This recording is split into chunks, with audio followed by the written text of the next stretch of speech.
Alors bonjour à toutes et à tous. Écoutez, bienvenue pour cette nouvelle vidéo. En attendant, je vais vous présenter mes deux machines. Voilà, écoutez, ça c'est mon VMAX 1200 et là à côté c'est mon VMAX 1700. Donc voilà, j'ai essayé de vous les mettre en forme de V pour V comme VMAX, vitesse maximum. Donc voilà, donc regardez, voilà, donc celle-ci c'est la VMAX d'origine, c'est celle qui m'a marqué toute ma vie. Voilà, donc vraiment toute ma vie depuis l'âge de mes 16 ans. J'en ai 50 aujourd'hui. Je pense que la génération qui ont grandi comme moi dans les années 80-90, c'est vraiment cette machine qui les a marqués. Il n'y en a pas une autre. Enfin, pour ma part, c'était pas une autre. La première fois que je l'ai vue, c'est un véritable coup de foudre. C'est un coup de foudre qui traverse le temps parce que voilà, quand on aime quelque chose, on l'apprécie avec ses qualités et ses défauts. Moi, pour ma part, c'est une machine, malgré ses défauts, qui a énormément de qualité. Déjà la ligne, c'est le VMAX avant tout, c'est d'abord la gueule, il n'y a rien d'autre. Voilà, on regarde ça de loin un peu, c'est la gueule. Voilà, et puis le VMAX, c'est avant même le reste, c'est le moteur. Regardez-moi ça, c'est 4 cylindres en V. Celle-ci d'origine fait 105 chevaux parce que au départ pour l'Europe, elles étaient bridées, elles n'avaient pas le fameux V-Boost qui pouvait les emmener à 145 chevaux. Donc pour ma part, la mienne elle l'a. Donc un V-Boost 145 chevaux, un V-Boost c'est vraiment comme un coup de pied au cul quand il se déclenche, c'est impressionnant, c'est pas loin d'un turbo. Et voilà, pour le marché américain, elles étaient en full, et pour le marché français, voilà, toujours pareil, on était l'un des pays d'Europe à être bridé encore jusqu'en 2016. Et puis depuis 2016, ça y est, on est enfin en full, toutes les machines qui sortent sont en full. Voilà, je vous la montre un petit peu de près. Ces beaux pots là, chromés, regardez-moi ça. Donc pareil, c'est une grosse sortie ici, parce que d'origine, c'est des petites sorties. Voilà, les grosses sorties, le bruit est un petit peu plus différent. Voilà, c'est ma petite signature que mon carrossier a trouvé. Je le remercie d'ailleurs. Voilà, regardez, donc des petites écopes. Donc celle-ci est vraiment fabriquée de 84 à 2007 aux États-Unis. Et en Europe, elle est arrivée en 86 et de 86 à 2003. Voilà, donc c'est une machine en termes de longévité. Yamaha n'a jamais rien eu, n'a jamais vendu une machine aussi longtemps dans son catalogue. C'est juste incroyable. Elle a traversé le temps. Et quand je vous dis elle traverse le temps, on est en 2020 et elle prend pas une ride, quoi. On peut la regarder dans tous les sens. C'est vraiment incroyable. C'est une moto. Voilà, elle prend pas une ride. C'est impressionnant. Voilà. Et donc effectivement, les ingénieurs, pour pouvoir partir de ça, franchement, il faut leur tirer un grand chapeau parce que c'est pas évident pour eux. Donc la gestation, elle a été quand même très très très longue chez Yamaha parce que pour sortir la 1700, il a fallu attendre 2008. Alors il y a certains fans du VMAX 1200 qui m'ont dit que Yamaha avait même sorti la MT-01 pour pouvoir faire patienter les fans en attendant de sortir la nouvelle. Alors je ne sais pas si c'est vrai, maintenant c'est ce qui se disait. Donc celle-ci est vraiment monstrueuse à l'époque. Ils avaient sorti la petite sorte du VMAX qui s'appelle la FZX 750. Vraiment, c'est la même chose quasiment, avec des toutes petites écopes, très très très menues. Donc elle était vraiment destinée pour la jante féminine et celle-ci plutôt pour la jante masculine. Mais c'est d'abord un dragster, donc à la base, pour le rappel, cette moto, Yamaha ne voulait pas la distribuer en Europe. Ils voulaient la distribuer uniquement au marché américain. Et cette moto, je vais me répéter, on la doit à un grand monsieur qui est décédé, c'est monsieur Jean-Claude Olivier, qu'on surnommait JCO, qui lors d'un voyage au Japon a vu cette moto, donc juste la maquette en bois de cette moto, et il est tombé fou amoureux. De là, il a réussi à convaincre les Japonais de lui donner une dizaine de machines. La première, il l'a donnée à son ami Bobby Barrier, qui est un jet-setter du côté de Saint-Trope, en lui disant « il faut que tu me ramènes absolument 10 noms assez rapidement ». Prends la première, roule avec, mais il faut que tu me trouves 10 noms. Et il lui a ramené des noms comme Eddie Barclay, comme tous les jet-setters de l'époque. Et puis ça a fait un engouement tel que c'était la machine la plus vendue en Europe. Et, attention, c'était en France qu'elle a été le plus vendue. Donc, pour les ingénieurs, effectivement, renouveler un exploit comme celle-ci, c'est une moto de légende, c'est une icône. C'était vraiment pas évident. Et bien pourtant, ils l'ont réussi. Après une gestation aussi longue, ils ont réussi, voilà, je vais vous la montrer, ils ont réussi à partir de l'ancienne, de créer la même, mais en beaucoup plus monstrueuse. Regardez-moi ça, c'est juste impressionnant. C'est une machine démentielle. Donc pour celle-ci, en l'occurrence, c'est un 1700 cm3 200 chevaux. Je peux vous dire que ça arrache le bitume et ça grimpe aux arbres. Donc vous voyez, regardez, ils sont partis vraiment de l'ancienne, mais tout est démesuré. Regardez-moi la taille de ces écopes. Regardez-moi ça. C'est impressionnant. Elle est bodybuildée de partout. Regardez-moi ça. C'est vraiment impressionnant comment elle est musclée. C'est une muscle bike d'ailleurs, c'est ce qu'ils appellent aux États-Unis. Voilà, et comme je vous l'ai déjà dit, en plus c'est un acteur que j'adore depuis les années 80. Si Arnold Schwarzenegger devait se réincarner en une moto, eh ben je vous jure que c'est celle-ci. Ça ne pourrait pas être une autre. Regardez-moi ça, comment elle est massive. Regardez-moi ce garde-boue arrière par rapport à l'autre. Je vais les comparer après pour vous les montrer. Regardez-moi ça, cette selle très très large. Vous voyez? Alors là, ce faux réservoir, mais c'est les écopes, comme je vous disais. C'est tellement impressionnant que quand on est dessus, regardez, on est carrément, elle est large, elle est très très très large. On est obligé d'écarter les jambes. Pour les gens de petite taille, ils sont obligés de rester sur la pointe des pieds. Regardez ça, c'est incroyable. Voilà, je vous laisse admirer un petit peu l'architecture. Voilà l'architecture déjà du moteur. Donc c'est toujours un 4 cylindres en V. Par celui-ci, il est beaucoup plus monstrueux, hein, 17 cm3 pour 200 chevaux. Donc là, pareil, une petite signature. Ici, il y a le VMAD en gris métal qui est déjà prêt, il faut juste que je le pose. Voilà, regardez-moi ces pots, c'est juste impressionnant. C'est deux sorties en forme de 8. Voilà, c'est trop beau. Un cardan, bien sûr, c'est beaucoup plus propre qu'une chaîne. Voilà, donc il y a plein de molettes ici pour régler les suspensions. Regardez ça. C'est incroyable. Le pneu à l'arrière, c'est un 200 cm3. Pardon, c'est un 200, excusez-moi. Le pneu, c'est un 200 à l'arrière, mais vous pouvez le mettre en 240 sans aucune modification du bras oscillant. Bon, il y a Régis dans le club qui a lui un 300. Et je peux vous dire qu'un 300, c'est vraiment gros, c'est monstrueux. Je l'ai suivi lors d'un voyage d'un VMAX Tour, mais je prenais une douche en étant derrière lui. Il m'envoyait des jets tellement haut que je vous promets, c'était impressionnant. Voilà, donc là le petit logo, 60e anniversaire. Donc cette couleur bien spécifique en forme de damier, comme je vous disais, donc c'est aux couleurs de Kenny Roberts. Donc c'est un coureur américain des années 70. Voilà, vous voyez, quand on les compare côte à côte, voilà, c'est celle-ci vraiment dans son temps, et celle-ci elle est plus moderne. On le voit déjà au niveau de l'optique avant. Voilà, tout est démesuré. Voilà, donc là par contre le freinage c'est un 6 pistons, hein, 3 de chaque côté. Le radiateur, regardez-moi ce radiateur, c'est impressionnant. Et regardez-moi ce petit radiateur de rien du tout. Vous voyez là aujourd'hui, regardez-moi cette écope. Et là, regardez cette écope, c'est incroyable. Et elle est trop belle, elle est vraiment belle. Vraiment, ils ont su faire quelque chose de plus futuriste. C'est vraiment joli. Maintenant, celle-ci, elle était belle à l'époque. Attention, hein. Je ne dis pas qu'elle n'est pas dépassée. Hein. Voilà, à l'époque, c'était des gros clignotants comme là. L'optique à l'avant, voilà, toujours beaucoup plus de chrome qu'aujourd'hui. Voilà, aujourd'hui, c'est plus moderne. Voilà, c'est des clignotants d'aujourd'hui, un optique d'aujourd'hui. Donc là, ce que je disais, c'est que cette petite bulle est vraiment pratique quand vous voyagez, parce que ça vous sert de déflecteur. Même celle-ci, hein. C'est sûr que le VMAX sans la bulle, sans rien, c'est plus joli. Mais pour les voyages, honnêtement, c'est quand même important. C'est très très bien d'en avoir une. Voilà, regardez-moi ça. Vous voyez? Donc là, on retrouve la selle ici en 3 parties. Donc là, ici, elle s'ouvre, bien sûr. Comme celle-ci, je vais vous l'ouvrir sur l'autre, ça sera plus simple. Voilà, c'est en 3 morceaux. Voilà, donc ici, c'est juste un faux réservoir. Hein. Le vrai réservoir, il est là. Voilà, donc là, c'est là qu'on met le carburant.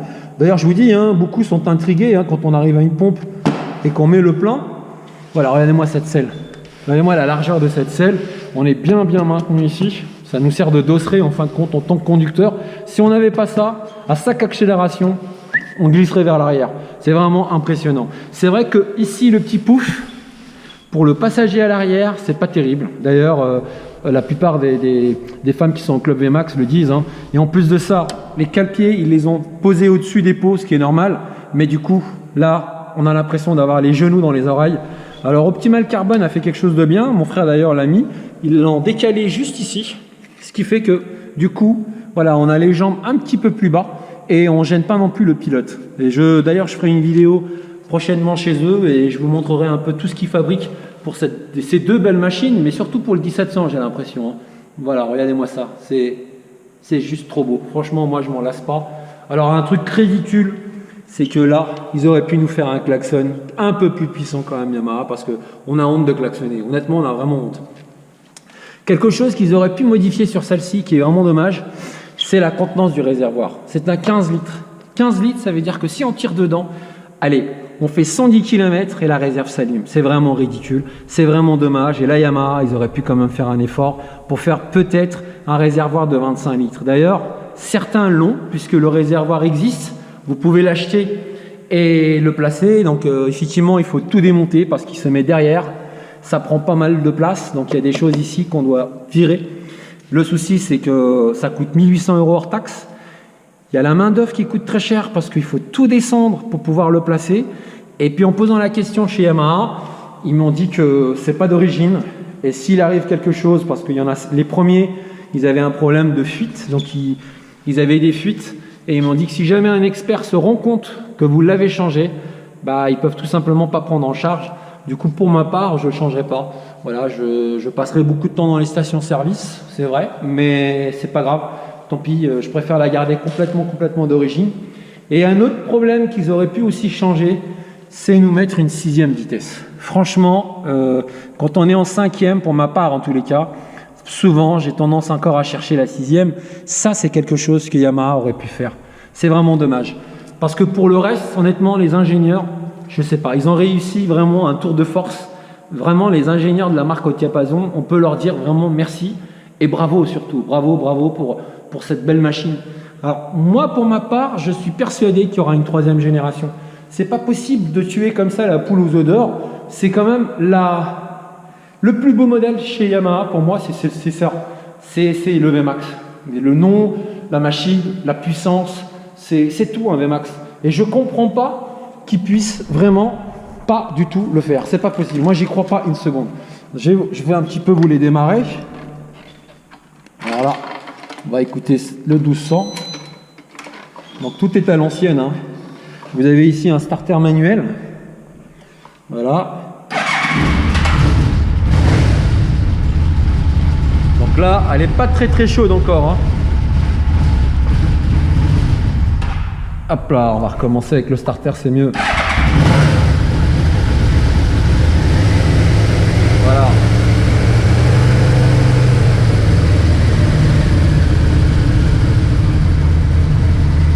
Voilà, donc là vous avez la température, le contour, vous avez le compteur ici, avec le kilométrage et le journalier.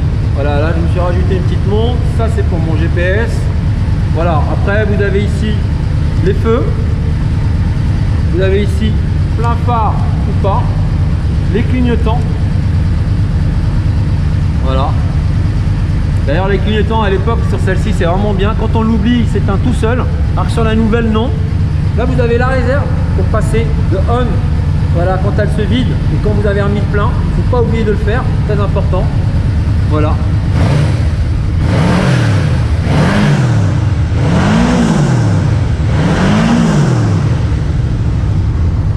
Elle a quand même un beau bruit, hein.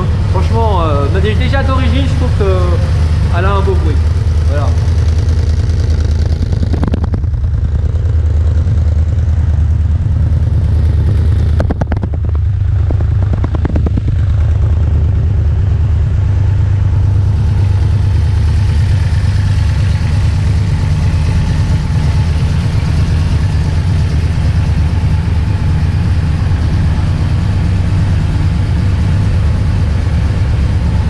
Voilà, sur celle-ci, je vais mettre les rétros en noir, les pare-carters en noir.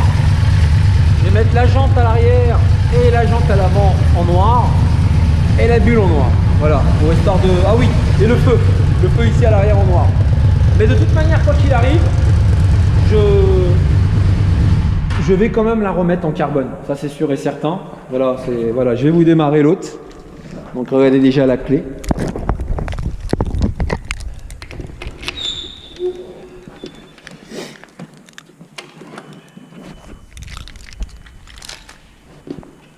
Voilà, donc vous voyez déjà l'instrumentation beaucoup plus moderne. Voilà, là vous avez le carburant, la vitesse qui est enclenchée, la température, le kilométrage, l'heure et le kilométrage journalier. Ah oui, si j'enlève pas l'alarme, bien sûr ça ne peut pas démarrer. Hop là.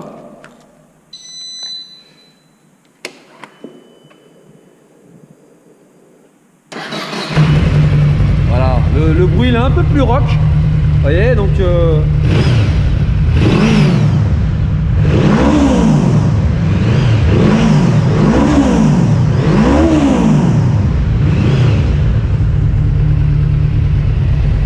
voilà, elle est plus moderne, hein. On sent que voilà, c'est beaucoup plus moderne que la précédente. Voilà, à tous les niveaux, hein. Il y a plus d'électronique déjà. Voilà, c'est vraiment, on entend le bruit. Ah, les pots sont juste magnifiques. Franchement, j'adore ces pots. C'est vraiment, ils sont trop beaux là. En forme de 8, ils sont magnifiques. Ah, le pneu à l'arrière, un 200, hein, comme je vous disais. Là, c'est là où j'entretiens chez DMS. Tous mes entretiens sont faits là-bas. Voilà, un gros cardan. Oh là là, ces pots, ils sont trop beaux. Vraiment, ils sont magnifiques. Voilà, là, ils ont fait un sorte de bec de canard à l'arrière là. Mais voilà, c'est vraiment beau, hein. Cette selle, c'est pareil, une belle selle, sauf au réservoir et ses écopes, alors là, on n'en parle même pas. C'est impressionnant, c'est vraiment trop beau.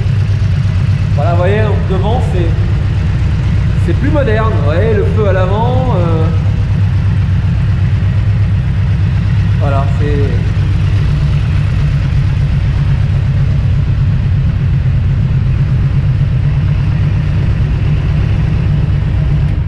Ça, c'est le shifter, vous voyez, quand je l'allume, voilà. Vous pouvez faire la programmation avec ces deux boutons pour régler la vitesse et les rapports, à quel moment vous voulez qu'il passe.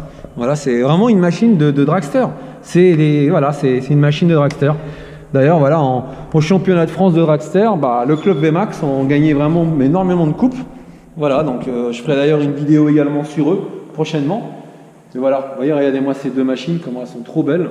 Voilà. Il y a deux générations totalement différentes et on se dit que c'est pas possible que Yamaha fasse que deux générations. Il y en aura forcément plus. Moi, j'en suis persuadé. C'est pas possible autrement. Voilà, écoutez, j'espère que ça vous a plu, malgré le petit confinement et que j'ai pas pu vous les faire à l'extérieur. Hein. J'ai vraiment fait ce que je peux avec les moyens du bord. J'avais quand même promis de le faire et quand je fais une promesse, je la tiens toujours parce que c'est dans mon tempérament. Voilà, donc voilà, j'espère que ça vous a plu. N'hésitez pas à me laisser des commentaires si jamais vous avez besoin d'en laisser. Voilà, de toute manière, moi je débute, hein, et puis je fais ça vraiment pour moi, pour mes amis, pour ma famille en Algérie qui me regardent de là-bas. Je les salue d'ailleurs. Et puis voilà, j'espère que ça vous a plu. Faites attention à vous. Allez, à bientôt. Au revoir.